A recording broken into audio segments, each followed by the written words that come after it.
Hey everyone, my name is Josh and welcome back to your fourth stimulus package and news update. We have a lot of news to get into in today's video, but first, if you would like to receive one free stock from Robinhood valued up to $200 just for signing up, make sure to claim it by clicking my link, which you will find in the description box below. Okay, so even though last month the Senate Majority Leader Chuck Schumer did vow to pass the Build Back Better bill before Christmas, now it looks like they may not even hold a vote anytime soon. Yesterday, Senator Joe Manchin told reporters that he is not involved in any serious talks at this time in regards to reviving President Biden's social spending agenda. On BBB and what your conversations have been with the White House? There's been no conversations after I made my statement. I think it's basically, and I was very clear. I feel as strongly today as I did then that the unknown with the COVID, here we are. We can't even go out. I've got a 95 M95. I see all of you do, and so there's different concerns that we have right now that we haven't had for a while. So that's a concern. Inflation's still a concern. It's still over 6%, and the geopolitical unrest that we have. And I think the president's been doing a yeoman's job trying to talk to Putin and calm things down to let him know where we are. So these are all challenges, guys, and this is all expensive challenges. So that's where, Jake, on that there's been no conversation. So Manchin makes it pretty clear that at this time at least, there are no conversations taking place, which again is pretty odd considering how quickly Schumer vowed to get the bill completed. But also not all that surprising. Manchin is also asked about the child tax credit and whether or not he'd like to see it extended in the bill. Senator, on BBB, on the child tax credit, are you a hard no on ensuring that, supporting the... Child tax credit is still there, as I'm understanding. Basically, yeah, are you a hard no on ensuring that families with no income tax obligations get the expanded credit? Are you a hard no on that, Senator Manchin? I've been basically very clear on that. I think there should be a work requirement, and that means you file a 1099. So a 1099, if you're going to call it a credit, you have to see if you have a liability or not. The only way the IRS would know that is you file 1099. So I've been very direct on that. So Manchin says he's still on board with the child tax credit, but he does want there to be a work requirement. Manchin was also pressed about if working would be a requirement to receive the child tax credit. To that, he said pretty much, yes, it would be. So for a child tax credit, does it have to have some sort of a work requirement for you to be able to support the broader Build Back Better package? No, I mean, I've looked at it, talked about all different issues on Build Back Better, but the bottom line, that you're talking about the child tax credit, if you have a credit, that means you've had to have earnings, okay? And have earnings, you can't do that until you decide if you have any liabilities. And if you have liability, you have an offset of a credit. The child tax credit, I understand, we're still in place until 2025, the $2,000. So people think that it's all gone by the wayside. That hasn't happened. By another reporter, he was asked if he would support Build Back Better if a child tax credit was not included. And would you support Build Back Better if child tax credit was not included? I'm really not going to talk about Build Back Better anymore because I think I've been very clear on that. There is no negotiations going on at this time, okay? And there's an awful lot of things that had a lot of things that were very, I think, well intended, and there was a lot of things that was pretty far reach on some things in the most delicate times that we have right now, and our country's divided. And I don't tend to do anything that divides our country anymore. So whatever I can do to unite and bring people together, and that means you have to work harder as you work across the aisle to bring people together. So it sounds like Manchin is pretty much done, at least for the time being, with this particular bill. He did say that he would be open to continue negotiations at some point, and he's never turned down a conversation, but we also have to be aware of everything else going on. Manchin. Are you open to starting negotiations on Build Back Better, though? I've never turned down talks with anybody. I really haven't. I just I was very clear on where I stand, and I thought it was time to do that rather than just continue on and on as we have for 5.5 months. I didn't change from the first day when I talked to Leader Schumer on that. And everyone's been working, I think, in the best good faith they possibly can. I've just had a very difficult time and understanding where we are and where our country is and the concerns I have. Also yesterday, Majority Leader Schumer warned Republicans that very soon Democrats will be blowing up the filibuster. Schumer says if Republicans don't get on board with voting rights legislation, then Democrats will get rid of the filibuster. The Senate must advance legislation to protect our democracy and safeguard the right to vote. Over the coming weeks, the Senate will thus consider legislation we can pass to achieve this goal. Democrats for months have tried to bring Republicans to the table, but every single time, Republicans used the rules of the Senate to prevent even a debate. Voting rights in the past was a bipartisan issue. How quickly they forget. Republican presidents, Ronald Reagan, George H.W. Bush, George W. Bush, supported voting rights. When voting rights extensions came up in this body in the past, they passed by large majorities, bipartisan. The resistance we see from modern-day Republicans is a beast of an entirely different nature.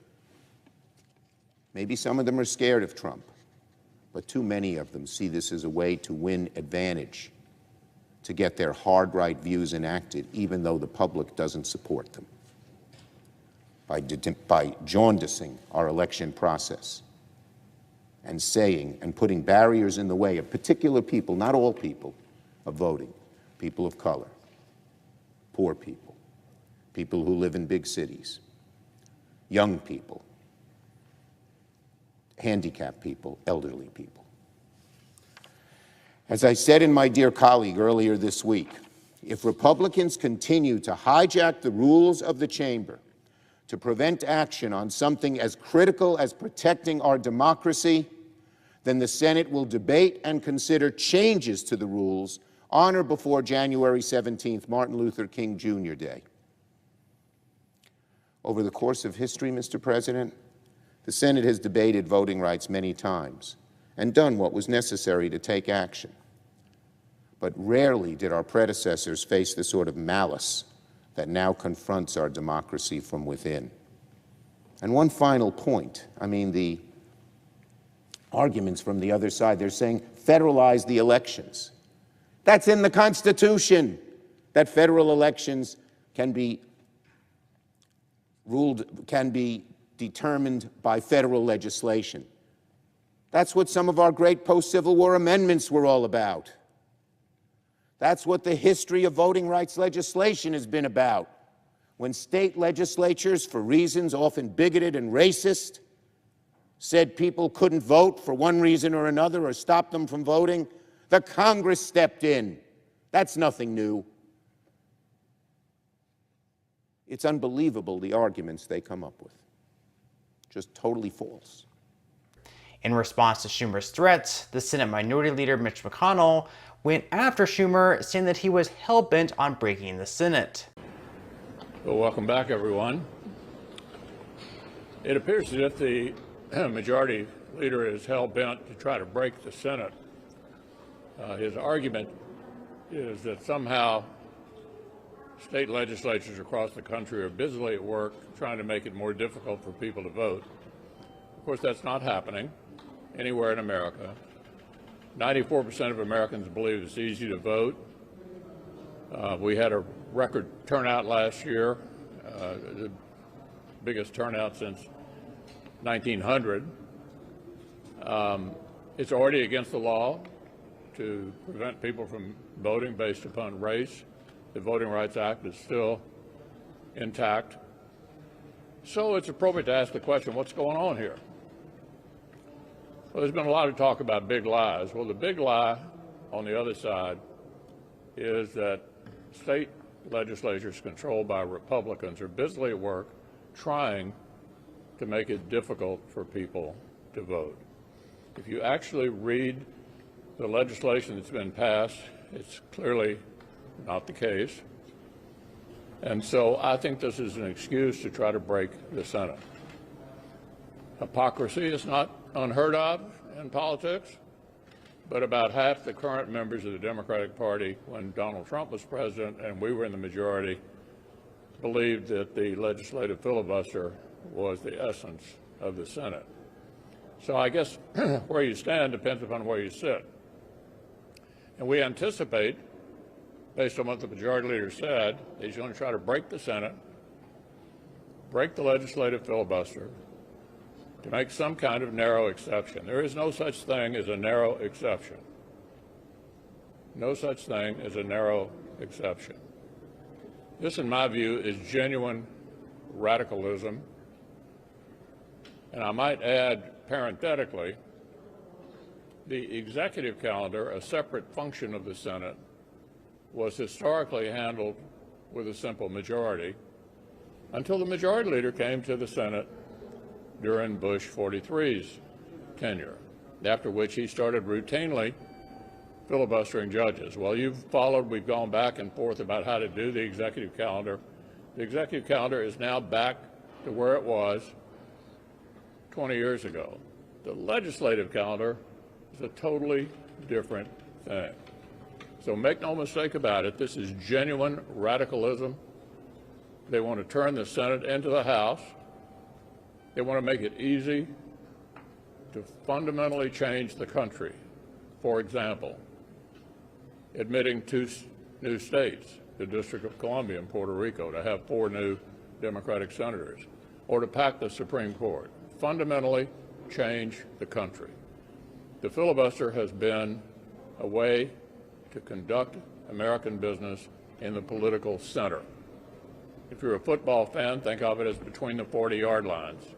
Unless either side gets a very large majority, it insists upon moderation and compromise. If you can't reach moderation and compromise on a particular issue, then it doesn't pass. That's been an important part of American history from the very beginning, and all of that's going to be on the line here, all of it, on the line here, apparently, in the next 2 weeks. So McConnell says that it's already against the law to discriminate who gets to vote, so these voting rights bills are pretty much just worthless. Obviously, he's also not very happy that Schumer now wants to break the Senate by getting rid of the filibuster.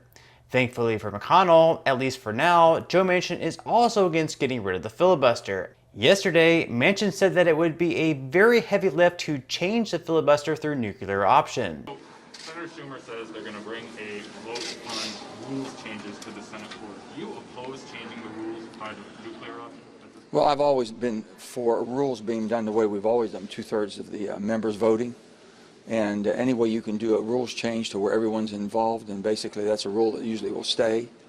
That's what we should be pursuing. But, you know, we're still ongoing conversations as far as on voting, because I think the bedrock of democracy is making sure that you're able to cast a vote. If you're legal of age and a United States citizen, you should be able to cast a vote, and it should be counted accurately. Let me just say that to being open to a rules change that would create a nuclear option, it's very, very difficult. It's a heavy lift. And the reason I say it's a heavy lift is that once you change a rule or you have a carve-out, and I've always said this, anytime there's a carve-out, you eat the whole turkey. There's nothing left because it comes back and forth. So you want things that will be sustainable. That's what you're looking for. So that common sense commonality, but if you know, I just believe that it's bedrock of democracy is voting, and we have to do what we can in order to preserve that. But let's just see. The conversations are still ongoing. I've been talking to everybody. We've been having good conversations since we left 2 weeks ago.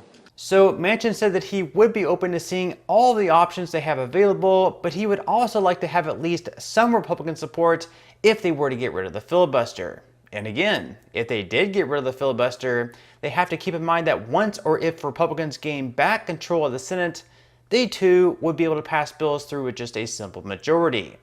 In some other news, as if things couldn't get any worse for President Joe Biden, a recent poll reached a record high for his disapproval rating. According to a new CNBC Change Research poll, Biden's disapproval rating for the month of December showed that 56% of voters disapproved of Biden's performance, which is a 2% increase from September. In particular, on Biden's handling of the economy and the COVID-19 pandemic, he did quite poorly. Republicans in Congress have also been quick to jump on Biden's unpopularity, with Ted Cruz recently saying that the House should impeach Biden if they regain control later this year. On Cruz's podcast, he said, "If we take the House, which I said is overwhelmingly likely, then I think we will see serious investigations of the Biden administration."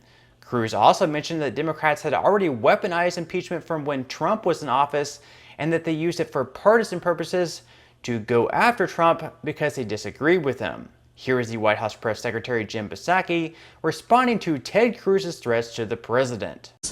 Does the White House have a reaction to Senator Cruz saying President Biden may be impeached if the Republicans take back the House next year, specifically for the border policies?